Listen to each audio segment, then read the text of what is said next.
Bagaimana menurut Anda pernyataan bahwa ahlus sunnah wal jamaah itu adalah mazhab fikihnya Syafi'i, mazhab akidahnya adalah Asy'ari? Setuju Ustaz kan ya? Rupanya poting aja pandainya, Pak. Poting gitu. Setujunya kenapa tak jelas. Tolong saya tanyakan. Baik, saya tunjukkanlah, saya bilang. Imam Abul Hasan Al-Asy'ari rahimahullah.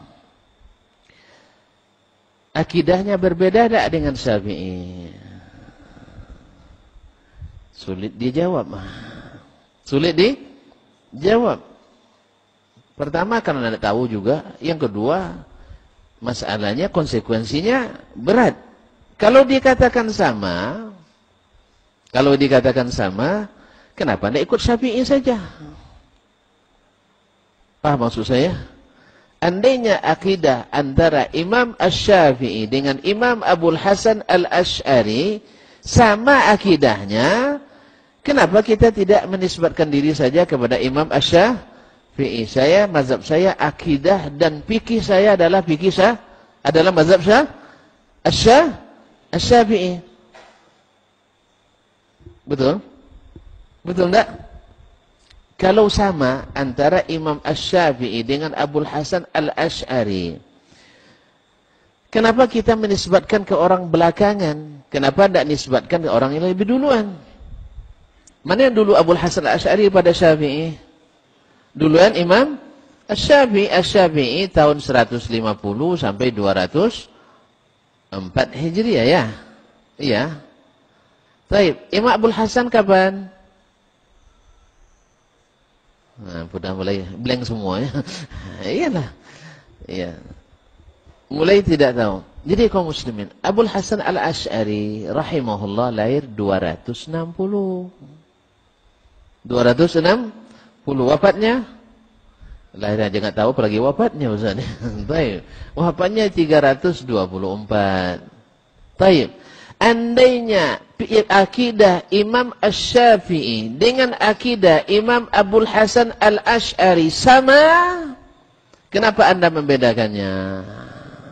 Kenapa mengatakan fikih saya Syafi'i, akidah saya Asy'ari? Bilang saja, akidah dan fikih saya adalah mazhab Asy-Syafi'i. Baik. Kalau dijawab beda, sulit juga konsekuensinya. Kalau beda, berarti akidah Imam Syafi'i benar apa salah? Betul? Jadi kalau seandainya antara mazhab Asy-Syafi'i dengan Abul Hasan Al-Asy'ari akidahnya berbeda, siapa di antara keduanya yang benar akidahnya? Hah? Ini masalah penting nih kaum muslimin. Mana yang penting fikih daripada akidah?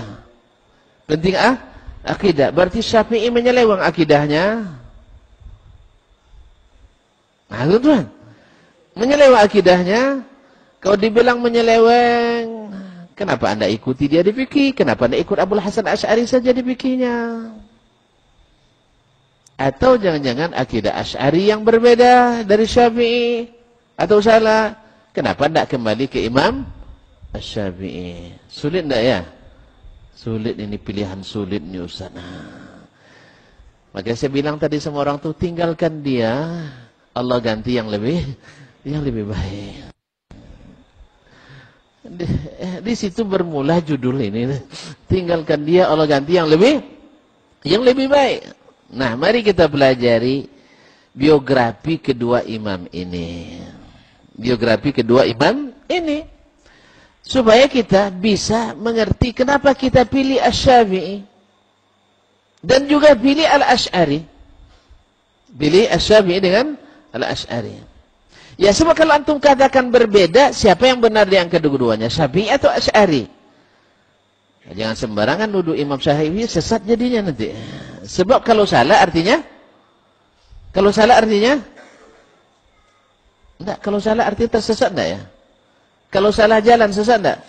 Salah akidahnya sesat enggak? Nah, tuan-tuan yang bilang enggak saya. Nah. Ya, asal salah berarti tersesat. Ada yang sesatnya jauh, tak boleh balik lagi. Ada yang sesatnya bisa balik muter lagi. Nah, tapi kalau tuntun katakan Syafi'i yang salah, berat. Dikatakan Asy'ari yang salah, lebih berat lagi. Karena kita sudah mengklaim itu mazhab akidah kita. Terus gimana? Dikatakan sama, tidak ilmiah pula kita mengatakan, nisbatkan ke Asy'ari padahal Syafi'i lebih duluan. Ilmiah tak? Hah? Saya menukil mazhab Imam Ahmad misalnya. Imam Ahmad mengatakan membaca Al-Fatihah atau Al-Quran atau tahlil sampai kepada orang tua kita yang sudah meninggal. Baik. Lalu kalian nisbatkan mazhab ini kepada Dasman, ini mazhab Dasmani ini. Boleh? Atau mazhab Hambali? Mazhab Dasmani atau Hambali? Hambali, karena Hambali lebih duluan. Hanya menukil. Nah, andainya akidahnya Asy-Syafi'i dengan Asy'ari sama, kenapa kita tidak tetapkan saja Ahlus Sunnah wal Jamaah di negeri tercinta ini adalah mazhab akidahnya Syafi'i, mazhab fikihnya juga Asy-Syafi'i. Tapi kalau beda, mana yang betul? Nah, mana yang betul? Disalahkan Syafi'i bahaya. Disalahkan Abul Hasan Asy'ari juga muskilah. Makanya saya katakan, mari kita pelajari orang ini berdua. Imam Asy-Syafi'i dulu atau Asy'ari kita baca dulu? Syafi'i dulu. Memang cinta betul tuan-tuan sama Imam Syafi'i. Saya juga. Saya meniru perkataan seorang ulama yang mengatakan, dia dulu bilang, ana hanafiyyun ma hayitu wa in amut wasiyati linnasi yatahannafu. Saya mazhab Hanafi selama hidup. Bila mati saya wasiatkan seluruh orang ikut mazhab Hanafi. Saya bilang pula, ana syafi'iyyun ma hayitu wa in amut wasiyati linnasi yatashaffa'u. Saya mazhab Syafi'i selama hidup, bila mati saya wasiatkan orang untuk ikut mazhab Asy-Syafi'i. Kenapa? Karena Imam Asy-Syafi'i rahimahullahu ta'ala adalah imamnya Ahlus Sunnah wal Jamaah. Yang beliau mengajarkan kepada kita pengikutnya, idza sahhal haditsu fahuwa mazhabi. Apabila sahih hadis itu mazhabku. Apa maksudnya? Bahwa seluruh pendapatnya pakai hadis sahih, bukan itu maksud beliau. Maksud beliau, bila ada hadis sahih bercanggah dengan hadis pendapatku, buang pendapatku. Itu yang diterjemahkan oleh murid-muridnya. Seperti Harmalah ibn Yahya At-Tujibi, Asy-Syafi'i habibun ilaina, walakinnal haqqa ahabbu ilaina. Asy-Syafi'i kami cintai, tapi kebenaran lebih kami cintai. Keluar dari mazhab Syafi'i tidak. Dia tetap Syafi'i, tapi banyak atau ada beberapa masalah yang tak sepakat dengan imamnya Asy-Syafi'i. Boleh keluar dari mazhab? Boleh. Boleh apa enggak? Siapa yang larang? Nabi yang suruh. Nabi yang suruh. Nah, kaum muslimin dan muslimat dirahmati Allah. Baik. Asy-Syafi'i dulu. Asy-Syafi'i lahir di mana? Tidak tahu juga.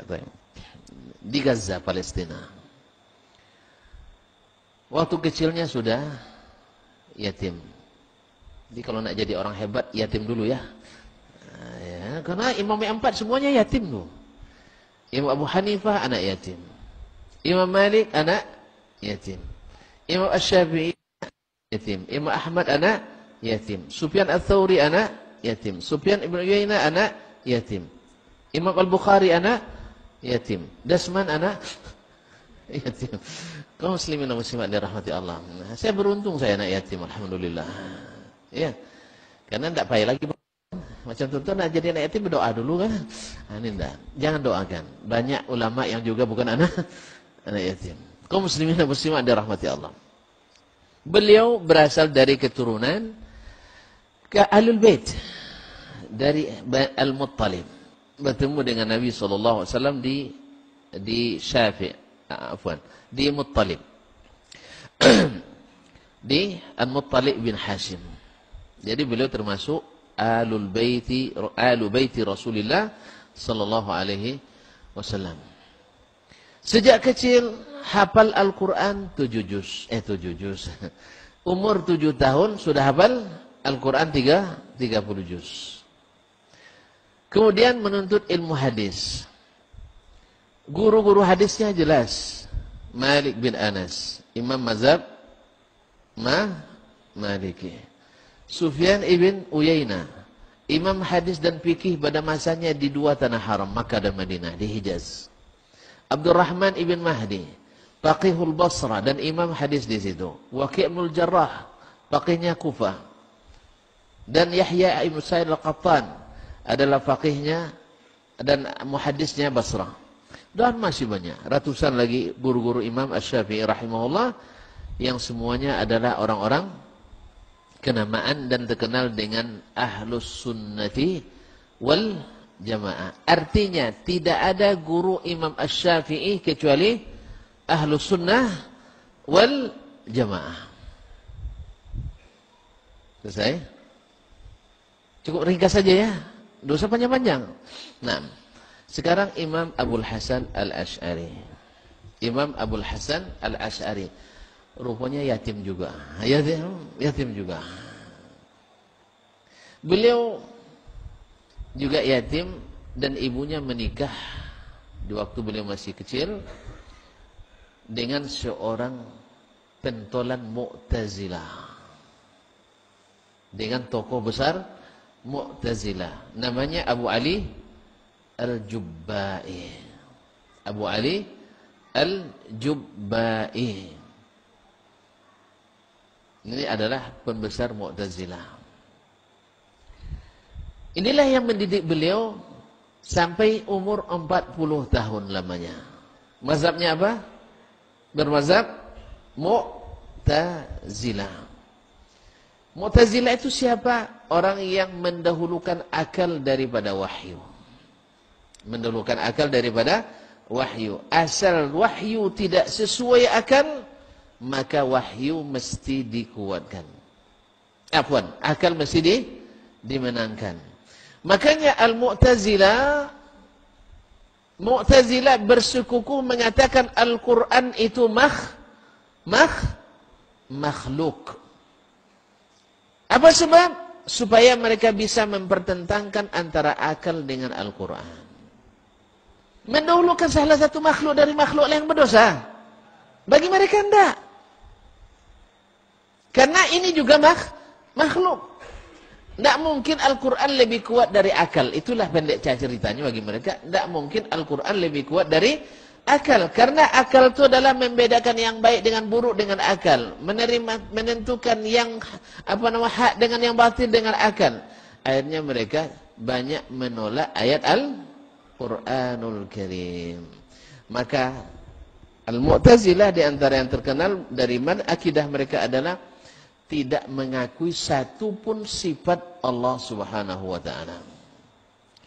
Nama ada tapi tak ada sifat. Di antara nama Allah mereka akui Al-Alim, Maha mengetahui tapi tak mengetahui. Apa pula itu? Dia Maha mengetahui tapi tak ada ilmunya. Tak ada ilmunya.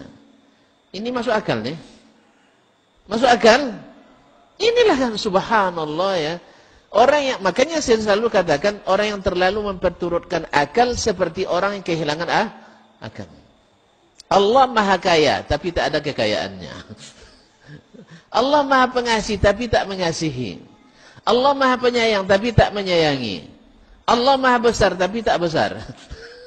Gimana? Masuk akal? Tapi bagaimana Mu'tazilah masuk? Alasannya apa? Karena kalau kita kakui dia itu besar, sama dengan makhluk, mujassim kita.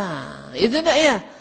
Ya kalau kita katakan dia punya kekayaan, berarti sama dengan makhluk. Itulah dalil satu-satunya bagi mereka. Sehingga ayat yang dibacanya selalu laisa kamitslihi syai'un. Itu aja ayat akidah yang dipakai, yang lain tak dipakai. Kaum muslimin, ini fase pertama kehidupan Imam Abul Hasan Al-Asy'ari rahimahullah wa ghafara lahu. Wajarlah dari sejak kecil dididik oleh siapa? Oleh ayah tirinya. Sayang pula sama dia. Sayang pula sama dia sampai umur 40 tahun. Tapi Allah inginkan dia untuk kembali melihat dan membahas. Bertemu pula dengan Muhammad ibn Kullab al-mutakallim, seorang ulama ahli kalam. Tahu ilmu kalam? Ilmu kalam tahu? Yang terang jadi kalam baginya. Yang terang jadi kalam. Itulah ilmu kalam itu. Yang dah jelas jadi tidak jelas. Yang yakin jadi ragu. Yang teguh jadi bimbang. Itulah ilmu kalam. Nah, bertemu dia dengan Muhammad ibn Kullab al-mutakallim. Dari situ keluar dua orang murid yang paling menonjol. Satu Abu Mansur al-Maturidi. Yang kedua adalah Abul Hasan alaihi ma rahmatullah. Kaum muslimin.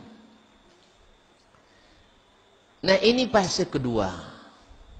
Nah, ketika selesai dari mazhab Mu'tazilah, Imam Abul Hasan mengumumkan dia meninggalkan mazhab Mu'tazilah di mimbar Masjid Basrah. Dia mengatakan, saya tinggalkan mazhab Mu'tazilah dan tobat daripadanya. Baik. Nah, setelah itu dia pun mengembangkan ilmu Muhammad ibn Kullab dan banyak pula murid. Mereka waktu itu menganggap inilah mazhab yang paripurna. Yang paripurna karena menjembatani antara Mu'tazilah dengan Ahlus Sunnah. Pertengahan antara Al-Mu'tazilah dengan Ahlus Sunnah. Ilmu akalnya masuk, ilmu nakalnya masuk. Ini menurut mereka. Sampai akhirnya Imam Abul Hasan al-Ash'ari bertemu dengan murid-muridnya Imam Ahmad bin Hanbal, Imam mazhab Hambali. Disitulah akhirnya Imam Abul Hasan belajar ilmu hadis. Ilmu hadis itu bagaimana mazhabnya alul hadis memahami agama ini, baik akidah maupun ibadah atau fikih. Dalam fase inilah di akhir-akhir hayatnya beliau kembali ke mazhab as-salafus salih, yaitu dengan mengakui semua sifat yang Allah sebutkan dalam Al-Quran dan disebutkan oleh Nabi SAW hadisnya sesuai dengan kelayakan dan kepantasan yang Allah miliki serta kesempurnaannya, tanpa menyerupakannya dengan makhluk dan tanpa memvisualisasikannya, karena Allah berbicara tentang dirinya dengan bahasa Arab yang mubin, bukan bahasa teka-teki silang. Bukan bahasa teka-teki silang. Bahasa Arab itu bilisanin Arabiyyin mubin. Nah, sekarang kembali ke antara Imam Abul Hasan al-Ash'ari dengan Imam Asy-Syafi'i. Mana yang lebih terang sejarahnya? Imam Asy-Syafi'i atau Imam Abul Hasan al-Ash'ari? Imam Asy-Syafi'i dari awal bersih sampai akhir. Sedangkan Imam Abul Hasan al-Ash'ari pernah berkontaminasi dengan pemikiran. Menurut tuan-tuan, susah tidak membersih yang sudah terkontaminasi? Susah atau sulit? Dua-duanya. Susah dan sulit. Sama dengan kita mengaji ini, yang belum pernah ngaji sama sekali dapat Al-Quran dan hadis, alhamdulillah, dapat Al-Quran dan hadis. Amanna bima anzalallah, ya kan, kami beriman dengan apa yang Allah turunkan. Amanna bi Rasulillah, beriman kepada apa yang Rasulullah ini kan. Mereka beriman. Tapi kalau sudah ada masuk virus sebelumnya, akhirnya yang terjadi apa? Sulit masuknya. Itulah yang saya maksudkan tadi. Subuhat lebih duluan masuk daripada ayat-ayat.